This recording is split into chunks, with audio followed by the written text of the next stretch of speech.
شخص رسول خدا کی خدمت میں آیا اور کہا کہ یا رسول اللہ، میں نے ایسا گناہ کیا ہے کہ مجھے نہیں لگتا کہ میری بخشش ہوگی۔ کہا کہ خوب کیسا گناہ کیا ہے؟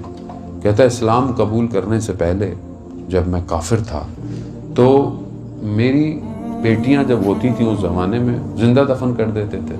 کہا میں نے اپنی 3 بیٹیوں کو زندہ دفن کر دیا جب پیدا، چوتھی ہوئی جب پیدا تو پھر میں نے کہا کہ یہ چوتھی بھی ہو گئی، یہ پھر مشکل، تو میں اس کو لے کے جانے لگا تو میری زوجہ نے دیکھا کہ چھوڑ دو اس کو۔ افسوس ہے کہ کہا میرا بھی دل نرم ہو گیا، ہم نے اس کو چھپا کے رکھا۔